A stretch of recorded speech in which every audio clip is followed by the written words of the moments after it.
How many times was it fired? Bravo, Romeo, India, Alpha, November. And then what? And his reaction was to do what? It's going to be out of Florida. He just grabbed you? Did he hit you though? I mean... Hello and welcome to True Crime Rocket Science, the most authentic voice in true crime. This is episode 4 in our Moab incident deep dive. This episode will be a little bit shorter. We're only going to be dealing with 2 minutes, but 2 critical minutes in the footage. And the clip you've just heard there, you might want to play it a couple of times right at the beginning, really summarizes this entire episode. You actually hear the other officer, Officer Pratt, asking Gabby the sort of critical question: what was Brian's reaction? Kind of what was Brian doing? And also, did he hit you? And what do you think her answer was to that question? When Officer Pratt said, did he hit you? What do you think her answer was? Do you know? And so we're going to be dealing with that in this episode. If you haven't subscribed to this channel, please do. Like, share, leave a comment. You can subscribe by clicking on the light blue icon on the bottom right of your screen. And let's get started. Now, I'm sure many of you throughout this discussion, throughout this analysis, are going to be saying, why don't you just go to Officer Pratt's footage? You know, there are certain areas where it's indistinct, where it mutes out, and where Officer Robbins is standing far enough back that you can't really hear what Gabby's saying. You tend to hear everything Officer Pratt's saying and what he repeats. But what I want to do is show you the continuity of Officer Robbins' experience. Obviously, we are going to cycle back to this to get exactly what Gabby says and get the view of Officer Pratt. But the important thing is that we follow through with Officer Robbins' experience, where he interviews the one, then the other, then tries to go back to the one, and just show how there's noise and interference, and that sort of muddies his ability to make sense of what is going on. Does that make sense? Where'd you hit him? You slapped him first? It's on his face? How many times was it fired? Bravo, Romeo, India, Alpha, November. And then what? And his reaction was to do what? It's going to be out of Florida. He just grabbed you? Did he hit you though? I mean, it's okay if you're saying you hit him, but I understand if he hit you, but we want to know the truth if he actually hit you. Because, you know... So the critical question here from Officer Pratt while Officer Robbins is on the radio is, did he hit you? And Gabby's answer is a reluctant, I guess, which is an admission, right? So the actual words are, how many times did you slap him? And then what? His reaction was to do what? Gabby's responses are muffled behind the gravelly sound of the cruiser idling. This is from Officer Robbins' perspective. The other thing that I think is quite obvious is you can hear Officer Robbins is on the radio. He's getting feedback from the radio every now and then whenever that happens, he sort of steps back. So he's kind of getting intermittent information while Officer Pratt is talking to him. It's not clear, although he's just spoken to Brian, gotten a clear story from Brian. Gabby's story now is being broken up in terms of his semi-eavesdropping of it. He's sort of standing there, hovering around, hearing snippets, but also being distracted. And this effectively waters down Gabby's side of the story. You've got to remember, Officer Robbins was sort of primed. He's just spoken to Brian. Now he has the opportunity to speak to Gabby and kind of get a, well, what's your version of what he said, and get a proper understanding. But that process has now been frustrated by him being both on the radio and speaking, and having Officer Pratt speaking, I won't say out of turn, but at the time that Officer Robbins really needs to be clear in his own mind what is going on, while what Brian has said to him is still fresh. And so although Officer Robbins didn't really do this, couldn't really do this, and there was a bit of an interruption, we can do it in hindsight. We can still stick with what he said, what she said, and juxtapose the two together and get a clear feeling for what is going on. And that's really our priority, is to figure out what is going on, not sort of point the finger or blame at anyone. We want to just understand how the Moab incident came about, why there was a failure to figure out exactly what was going on, the subtleties, the between the lines stuff, right? So the important part here is to cross-reference what Gabby's saying with what Brian's just said to Officer Robbins. If you're not sure, make sure you listen to the previous deep dive number 3, because it's really important to cross-reference these two episodes. What Brian has just said that Gabby did and what Gabby's now saying Brian did. Do they match up? And if they don't, where don't they? So the question is, did Brian at any point admit to grabbing Gabby? At any point did he tell Officer Robbins, I grabbed Gabby, right? Does Gabby acknowledge at any point that all Brian did was push her away, which is Brian's version? Does she say anywhere, Brian pushed me away? Because let's face it, grabbing in this scenario is a lot worse than pushing. Also, in the minds of law enforcement, her hitting him in the face might seem a lot worse than him simply grabbing her, right? In hindsight, of course, a man grabbing a woman, actually a man doing anything to a woman in anger, is an order of several magnitudes worse than the reverse. Men are bigger and stronger usually than women, and as such, men can pose a risk to the safety and indeed the lives of women in ways that just aren't the same in reverse. It's possible that 2 weeks after this incident, Brian grabbed Gabby just as he grabbed Gabby on August 12th, but by then the tensions had escalated even beyond the point of no return, certainly beyond the point of this particular day, August 12th. It's also possible escalating tensions may have meant Gabby hit Brian more than she did here, right? The punches may have been harder and more punches, more frequent, and thus Brian's reaction was also more than what it was here. And so what was the result of that? Well, fatal, in fact. Now, notice the situation. We've been able to intuit a discrepancy in the narrative, but has Robbins. Robbins is sort of distracted by his radio, and also, as I say, his ability to interact with Gabby immediately after Brian has been interrogated with, that has been interfered with now, both by Officer Pratt and Officer Robbins' radio call. I do like the way Officer Robbins has strategically handled the two. First speaking to Gabby, then Brian, then going back to Gabby. I also like the fact that he early on called in Brian's ID, he radioed to check for priors. That was a very important thing just to get clarity on, just to confirm, just to be sure about. What I don't like is the noise and interference taking place right here. The noise of the cruiser, that sort of growling, rumbling, that drowns out what they're actually saying. And I've said this before when I've covered trials. If your job is to get someone's version or statement, for goodness sake, make sure you can actually get it. Make sure you can actually hear it. Get rid of things that are making noises, and get someone to speak up as well. But absolutely make sure that if the whole point is that you need to get someone's version, then you need to achieve that goal. Get that person's version. Make sure it's audible. Make sure there's no confusion about that. So often in true crime cases, some of the critical statements that are made are inaudible. It happens so often. And so such a simple thing, make sure that uncertainty isn't because of something as silly as not being able to hear what someone says. In this case, I think the vehicle could have been turned off. I think the air conditioning can still work with the ignition on and the engine off. The other thing that's unfortunate is that Officer Robbins is sort of only getting Officer Pratt's repeated statements. In terms of Gabby's version of events, he's only really getting what Officer Robbins highlights, where he repeats what he's saying. He's not really hearing or seeing Gabby, right?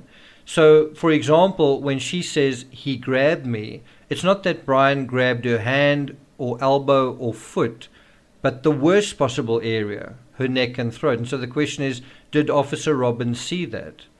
And obviously we know Officer Pratt saw that, but if Officer Pratt seems to sort of take the opinion that Gabby's at fault here, and Officer Robbins hasn't seen for himself the thing about being grabbed at the neck and throat. Bear in mind, he's already gotten Brian's version. And did Brian mention anything about grabbing her neck and throat? Obviously not. And so the person in the best position to know what is going on is Officer Robbins. But in this vital area, he's sort of missed some vital information. Can you see that? And so what Officer Robbins really needed to see was this vantage point where Gabby says, well, I guess, yeah, but I hit him first. And she's saying basically here that, yes, he hit her. She then also demonstrates, he grabbed my face just like I guess, right? And she doesn't touch her face lightly. You can see her pressing in pressing in her cheeks, and then she also said, he like grabbed me with his nail, and then she refers to this mark on her cheek. And then she says, I definitely have a cut right here because I can feel it. Now you've got to think about that. Did Gabby injure Brian with a cell phone, right, or with the nail on her hand? And did Brian injure Gabby with the fingernail of his hand, or also with a cell phone? Probably with his fingernail, but that also shows the fact that there's a cut on her face shows that there was actually a fairly significant injury. The other thing to mention, and this takes us beyond the 9-minute mark of the bodycam footage, is Officer Pratt's fixation on hitting. Who hit who first?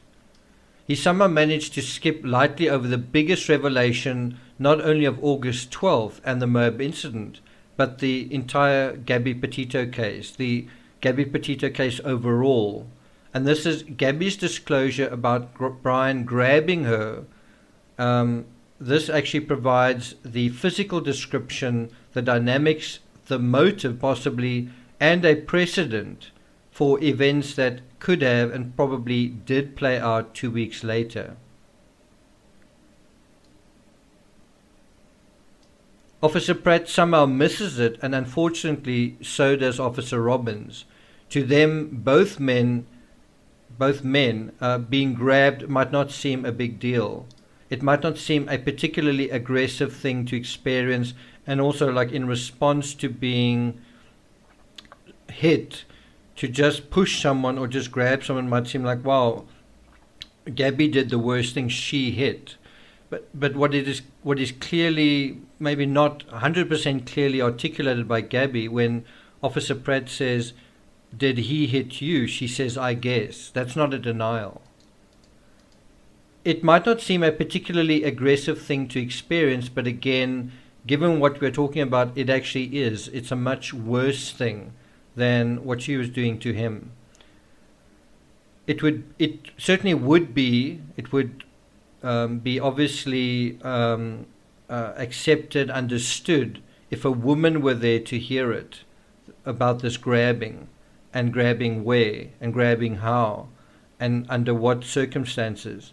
And unfortunately, as far as we know, the female park ranger wasn't there to hear it.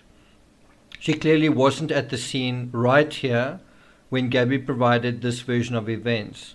It's possible Gabby may have told her later, who knows? Well, we will probably find that out.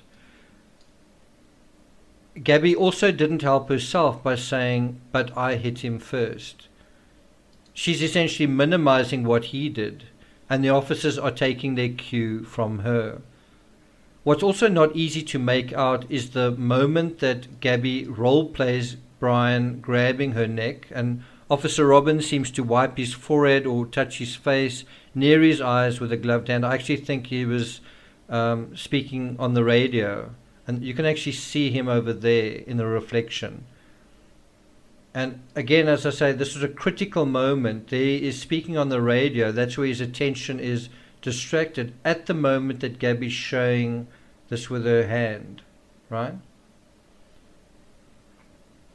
And this is interfering with what is registering with him, what Brian did to Gabby. And so a moment later, he seems to pull his radio back slightly from his face. There you can see his hand. There's a bit of a distortion here in the reflection of the cruiser. There's a indentation in the outside, the exterior of the vehicle. Yeah, you can see Gabby still showing that. Now, it's not clear whether the officer's even looking at Gabby at this point. He's thinking about what he's got to say to the dispatcher, and you can see Gabby's almost hidden by this side of the vehicle when she's providing this explanation to this officer. I'm not saying that we don't know what Gabby was saying, because obviously via Officer Pratt's body cam you can clearly see that. I'm simply saying from this officer's perspective, the clarity of what Gabby said and what likely did happen and what Brian said is being interrupted and interfered with, and the result is that overall he's getting a sense of, I'm not sure what happened, it's not clear. Whereas it was fairly clear if you were able to get the version of events isolated from the noise, isolated from the interruptions. And does that make sense?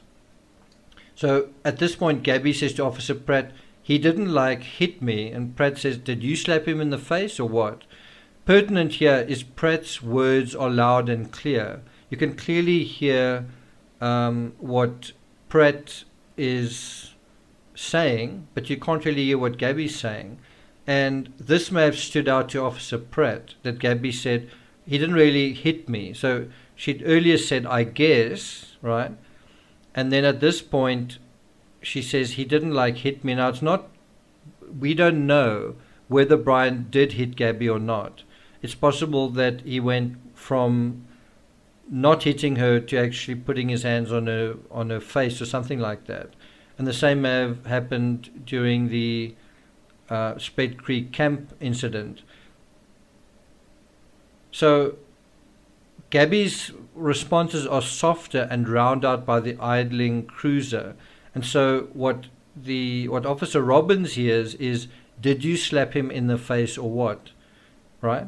And it's obviously turning more and more into Gabby being the perpetrator instead of the victim. Which, if you think about the opening clip that I played in a few of the episodes so far, it is about a witness seeing a female hit by a male. That's what the witness saw, and then them calling it in. And that has really been the critical question here all along. And I'm kind of saying, although that's important, the grabbing thing is actually trumps that. So anyway, for some time, Officer Robbins hovers near the door saying nothing.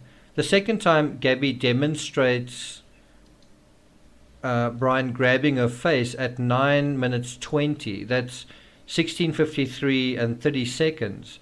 Officer Robbins isn't on the radio this time, and he seems to be watching and listening attentively. So this is the second time that she's role-playing this, and this time he's not on the radio, and he does seem to be looking at her. The next thing Gabby describes is a cut on her cheek on the left side of her face. From where Officer Robbins is standing, he won't be able to see it. On this particular topic, it's unfortunate that one or both officers didn't actually document or photograph the cuts or injuries on both of them, which they could easily have done with their cell phones. And so if the Moab cops are doing a review of this, if they're kind of trying to figure out what they can learn from this, what they can do differently, this is certainly one area, is if you have a situation like this where there are injuries, photograph them, make sure that the information is backed up with a clear photographic evidence, or certainly clear audio. Then Pratt goes on to say, so had he been drinking? Which I think is quite an interesting line of arguments. Like, why was Brian behaving so bizarrely? Why was Brian so I'm trying to think of the word that Officer Robbins said when he was driving, something like erratic, or I don't know, I can't quite remember. Was it a word that started with an O? It just said, the driving was strange, right? And so drinking would explain that. And Gabby says, no, he wasn't drinking. And so Pratt says, what was up with his driving? And this at least is redirecting the information to what is up with Brian? What is going on with Brian? And so this part of the conversation, sorry, there shouldn't be two of them. Officer Robbins' radio activates and the officer is once again distracted. And this is quite an important point because it's once again where Brian actually has done something wrong. And Brian's explanation has been glossed over by Officer Robbins. Well, now it's an opportunity for Gabby to say what Brian was actually doing. So we're now at around 9 minutes 46 seconds, and Gabby stutters that she was hitting Brian while he was driving, and this caused him to drive erratically, right? And that may be some kind of explanation for why he was swerving on this and that side of the road, right? But it doesn't really explain the speed or the fact that he was driving away and not slowing down based on the officer pursuing him. And you might say Brian was distracted. He didn't know that he was being pursued because Gabby was hitting him, but Gabby very likely was shouting at him what was going on. So I don't think that is the case. This is also an important precursor to the events that would play out 2 weeks later. Just think about this. Gabby wants Brian to do something. He won't do it for some inexplicable reason. Gabby's caught up in Brian acting in an odd way, almost that he seems intoxicated. He obviously isn't. But compare that to this idea of, say, Brian being kind of intoxicated with Gabby, jealous of Gabby, and acting in a certain way that to Gabby isn't very rational. And Gabby wants Brian to wake up and to do the right thing. And this causes Gabby to become anxious, which causes Gabby to hit Brian, trying to force him to do something. And this eventually gets a reaction. Now, in this case, what happened was by punching him, you had the vehicle do something that was quite dangerous, right? And they survived that, but you can see how this became quite a dangerous and potentially life-threatening situation. And so if we go through this, what I said here, when Gabby couldn't get away in a stressful situation, it seems it wasn't unusual for her to force Brian into cooperating by punching him. We saw in the Moab incident that whatever Gabby did, it achieved her purpose. She did get him to stop, but it was clearly a dangerous way to achieve that. And so, as I say, at the Spett Creek camp, the situation was more tense and more fraught than in Moab. And this time, someone reacted with a great deal of pent-up emotions to being punched, to Gabby's anxiety, right? Now, we are just prior to the 10-minute mark of the audio from the Bodycam. I'm not really going to take it much further than this. But just after another brief interaction on his police radio, Officer Robbins leans in just as Gabby is demonstrating herself punching Brian. So this is again now... You've had that thing where why was Brian speeding, and now Gabby's demonstrating herself punching Brian. Officer Pratt backs off a little at this point, acknowledging Robbins, who's now leaning in at this point, and Pratt says, "Did you already tell him all this?" Right? And it's at this point that Officer Robbins is moving closer to the door, and Gabby's actually demonstrating herself hitting Brian, which she does twice.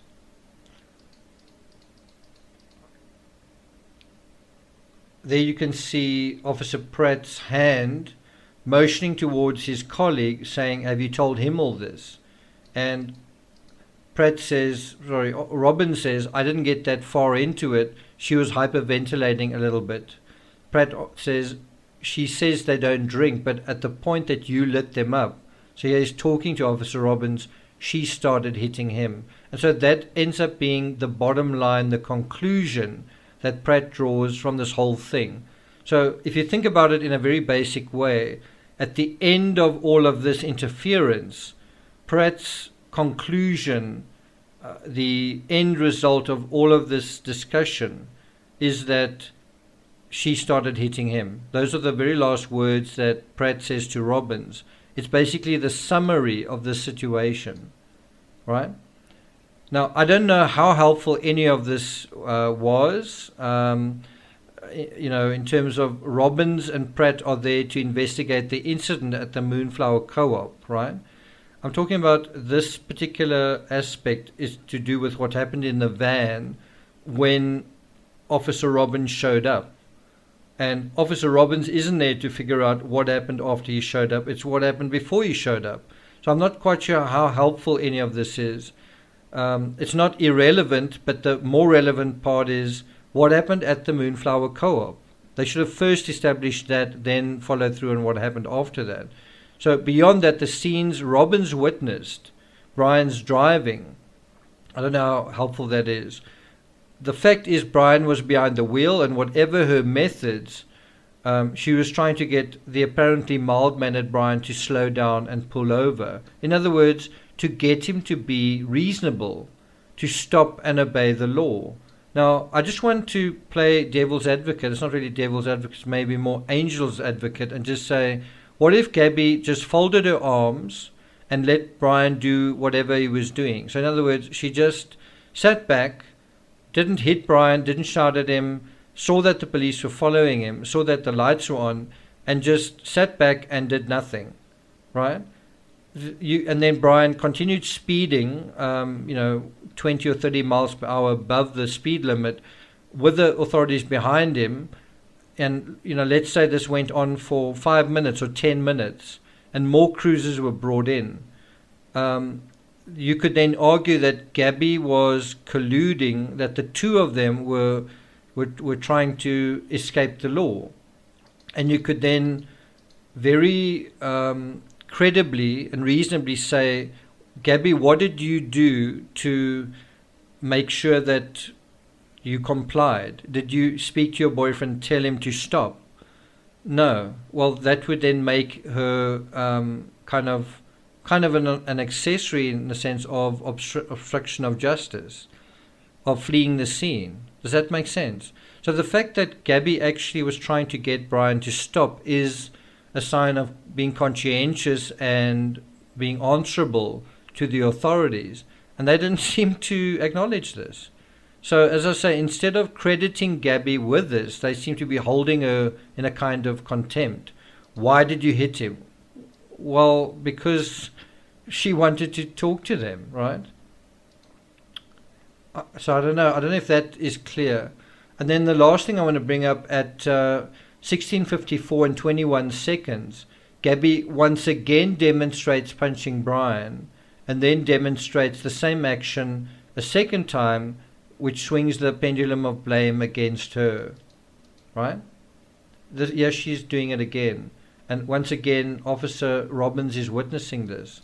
So if we match up how quickly Brian touches on pushing Gabby, if we go back to what Brian said in Deep Dive 3, and how quickly Brian touches on pushing Gabby and glossing over, and then switching the conversation to his apology and what they wanted to do that day, and this, where two officers are getting Gabby to acknowledge what she did several times, and she's even role-playing it exactly. It's no wonder in the officers' minds they imagined Brian to be the victim. Brian's version is glossed over, and he sort of misdirects them, and he manipulates them into talking about other things, and he's apologizing in the middle of his version of events, whereas Gabby is being made to emphasize what she did over and over again. And the parts where Gabby's saying what Brian did, Officer Robbins isn't really hearing because he's sort of distracted. So what they didn't seem to calculate into their calculus of this incident was that Gabby was being sincere, honest, and forthcoming, whereas Brian, a little older and a lot cagier, was manipulating them, trying to change the subject. something achieved not once but several times. The other thing that I think is important to mention here is think about the fact that Brian was driving and how Brian responds to the fact that he was driving and what did he do wrong. Well, he says, you're speeding and driving erratically. How or why was he speeding? Because of Gabby. I think he said it was because of adrenaline. But it's not that hard to slow down. It really is not that hard to slow down. And the officer behind him said he struggled to catch up with him. So unlike Brian, Gabby wasn't trying to control the narrative or manipulate the officers. She was communicating openly and honestly, and yes, emotionally. Her emotions seemed to be on her sleeve. Brian's emotions, his real emotions, seemed to be up his sleeve. Does that make sense? And so each demonstration Gabby does makes her seem the aggressor, whereas all Brian did, that's in inverted commas, was grab her. The act of punching visually, when you actually see someone demonstrating punching, it seems to be far more threatening and severe and aggressive, when realistically, what we're talking about in terms of punching is a thin, slight girl punching a bigger, stronger boy, and a boy's response being grabbing and gripping the girl. Think about it. Which of these actions is the more concerning, actually? At 10:19, Officer Pratt sort of reveals that he's not been paying as much attention as perhaps he needed to be. At this point, he asks Gabby her name for the first time. At this point, Officer Robbins' audio mutes as more private information on Brian comes through. But just as the audio comes back on, Officer Pratt can be heard talking about anxiety and stress. And this is quite a good insight and a good area that Officer Pratt is going into, because it is relevant. And Gabby sobs and repeats Pratt's words here, where she says, yes, lots of anxiety. Yes, that they have been feeling lots of anxiety. And then Pratt, thumbing towards Brian, says, and what's his name? Brian. And there you can see him thumbing towards Brian. And what he's trying to get at here, and all credit to him, is Brian's role in creating stress in their relationship. He's trying to get at the dynamics that are leading to stress and anxiety. And this was a very important question. And so it leads to this excellent question here from Pratt. Is he usually pretty patient with you? And Gabby responds, yeah, right? And this is really the end of the discussion. We'll carry on with this in Deep Dive 5. But this is really the end of the discussion. And from here, Officer Robbins sort of interferes with this particular area, where it's such an important area as well, because the question is, so Brian is usually patient with Gabby, but what happened on that day that he wasn't patient? Because obviously he wasn't. Clearly, Brian wasn't very patient that day, and the clock was ticking. Soon his patience with his anxious fiancée would run out completely. So I hope these deep dives are making more sense to you of the subtleties and the ironies of the Moab incident. Thank you for listening, and I'll see you guys next time. But hey, we got a call about a male hitting a female and the two of them getting in this vehicle and taking off. So you want to tell me about those scratches on your face? She had a cell phone in her hand. That's why I was pushing her away, because